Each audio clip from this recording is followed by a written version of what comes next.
Barbie. Hi, Ken. You want to come to a party? No. The creepiest thing I've ever heard, Tom.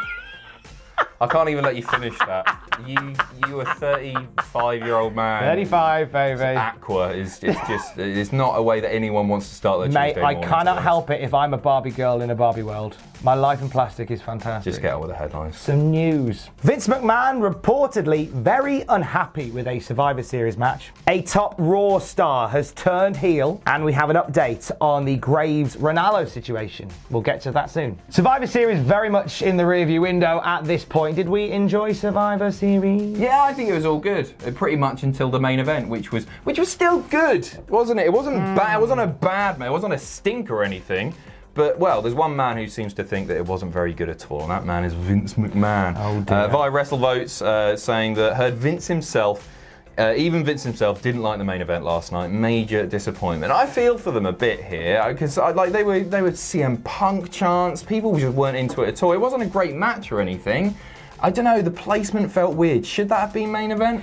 Well, in terms of the build for this whole show, like that was the feud that was sort of the starter cap for the entire NXT involvement. I know they'd already said it on telly, but Shayna Baszler running in and attacking Bayley and Sasha Banks was kind of the first shot fired. And then the sit-down interview they did with Shayna and Becky Lynch was incredible. Bayley turning up at Full Sail, Becky turning up at Full Sail. This has felt like it should go on last, but in terms of what we got from a match that went on last, it didn't feel like a match should have gone on last. This felt like a match that should have been in the middle somewhere. There was just the way that it was put together didn't feel like a main event match. I'm trying to think what else could have gone on there, because I don't think Fiend Bryan is the right choice. Maybe Lesnar Ray, even with the heel victory at the end, because I think that match was a lot of fun. Great moments when Dominic ran out. It was fantastic. Yeah. What else?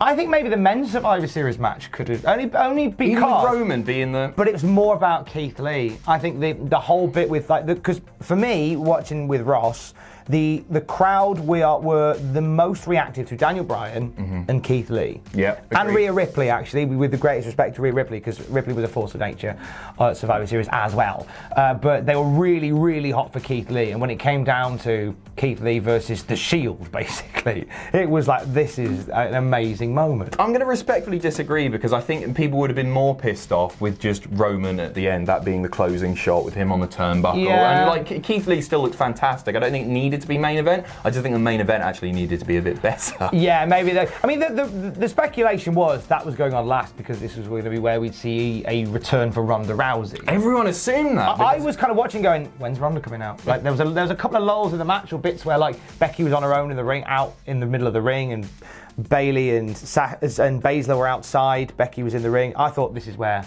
And out she comes. No, nothing. None of that at all. Nothing of that at all. But I thought I felt for them. I gave the match a really polite grade on Graded, which I got a lot of heat for. But I genuinely give it that because all three performers are solid. The build was great, and it should have been more than it was.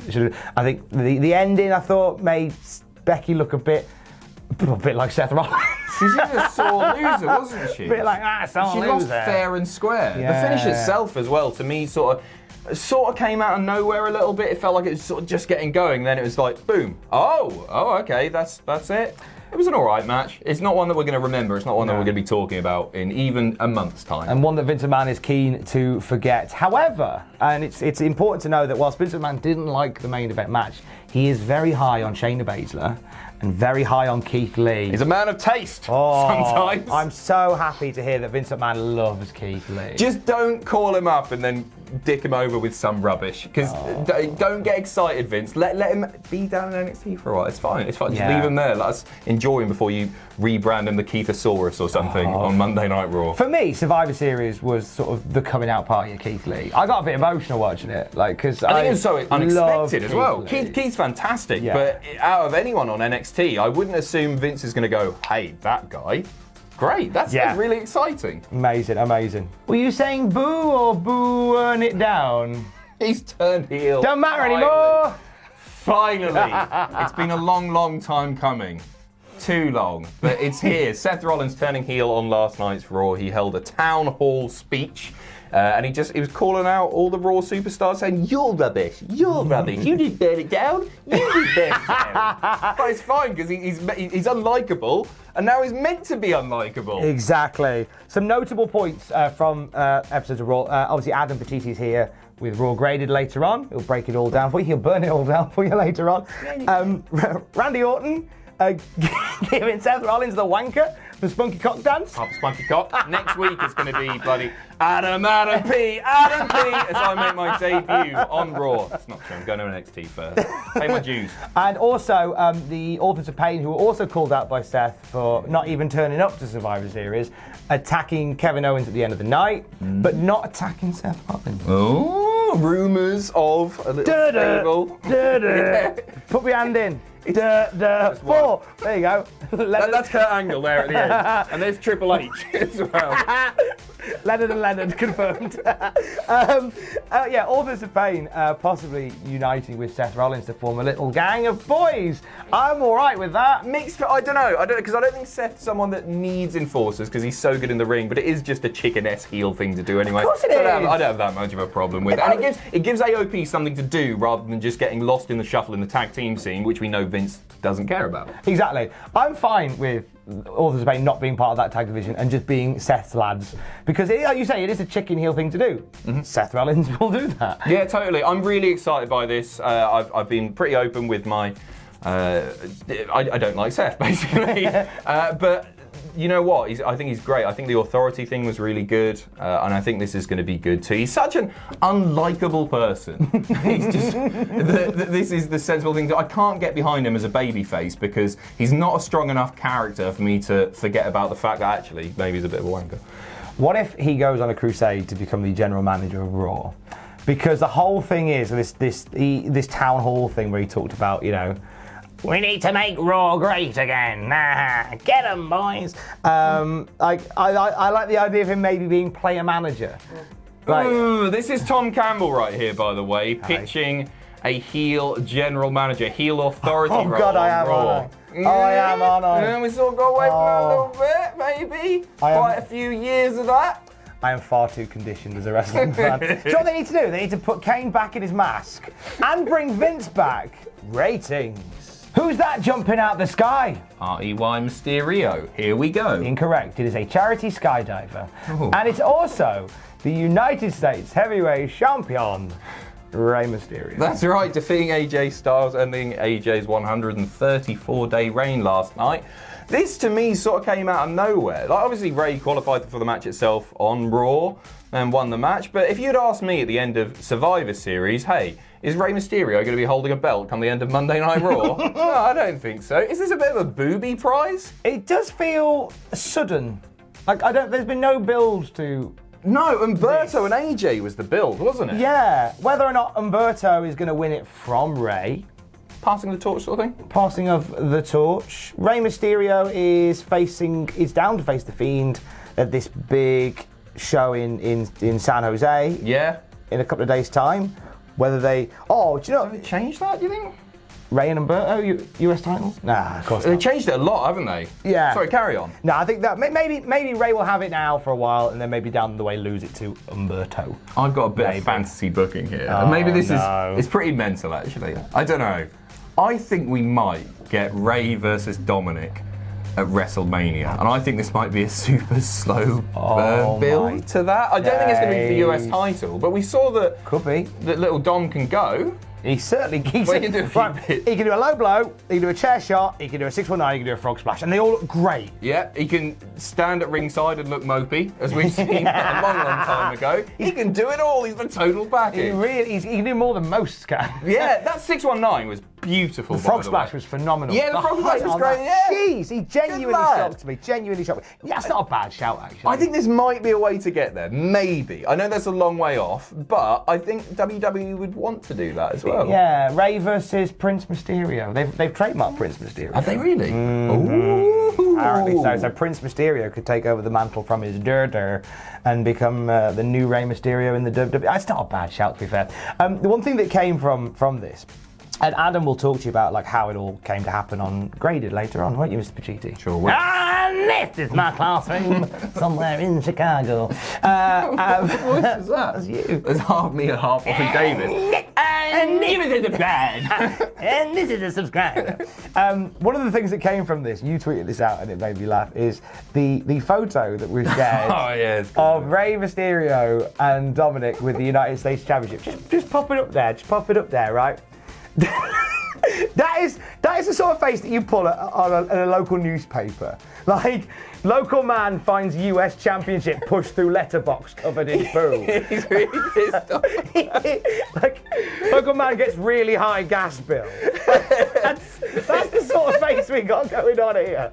Rey Mysterio's I love that. That should be his new gimmick. I bought this yogurt. It was already gone off. I can't eat the yogurt. Take a photo. It's got the US title in it. Didn't ask for a US title in it. What a day. And finally, an update on the Corey Graves, Mauro Ranallo situation. So this started over the weekend. Corey Graves critical of Mauro Ranallo on Twitter. Regarding his commentary, I think given the vibe that he was sort of talking over everybody else, which he's the lead commentator. Anyway, enough of that. Mauro Ranallo took exception to this by deleting Twitter, and he didn't make it to Survivor Series either. He was not part of the show. And according to Dave Meltzer from Wrestling Observer, the reason being is this series of events that was started by Corey Graves basically calling him out on Twitter. This continued on to today, where Corey Graves has tweeted Dave Meltzer. Yeah, so he tweeted Dave, "Hey Dave, you uninformed, false narrative pushing liar. Nice. My phone works, you're a journalist, right? You can find my number." To which Dave has responded, "Now that we're on day 3 of this, you could at least apologise to Mauro, show a slight bit of remorse, take down the tweet, all of the above.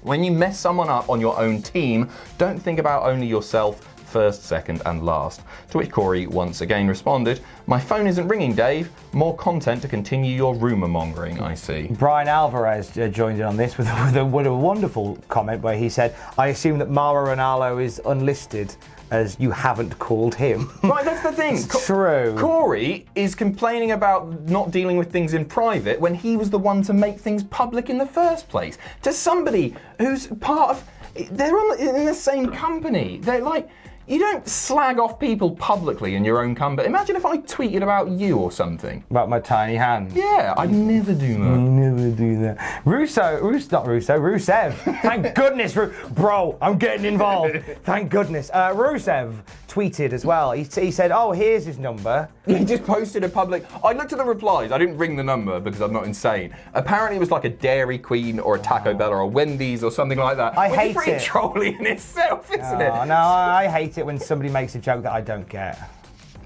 Bad All form. right. It's really Yeah. bad form. Yeah, it's hard, isn't But all jokes aside, what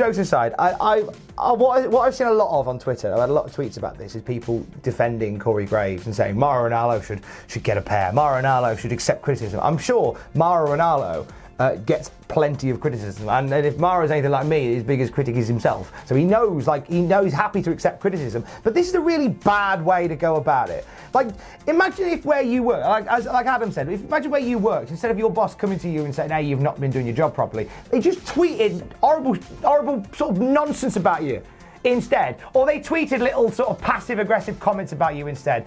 Don't you dare tell me it would bother me, would be off my back, because we're all sensitive human beings deep down, and you'll put a brave face on it, but deep down, yeah, it will bother you that someone hasn't come to you directly and instead chosen to put it online. Don't come at me and go, "Oh, Mauro should just accept criticism." He does. But that's not how you do it. That's not how you do it. It's Not from your peers. not from your peers, for the love of God. Slide into the DMs and slag him off, you big tattooed fine. bellend. If you have a problem with the way I do the news, right, you come meet me on Habbo Hotel and we will talk about it like men. Have a lovely Tuesday. Hey, thanks for watching. Don't forget to leave a comment in the comment section down below. You can support us on Patreon by going to patreon.com/Cultaholic. Lastly, don't forget to hit subscribe and join us.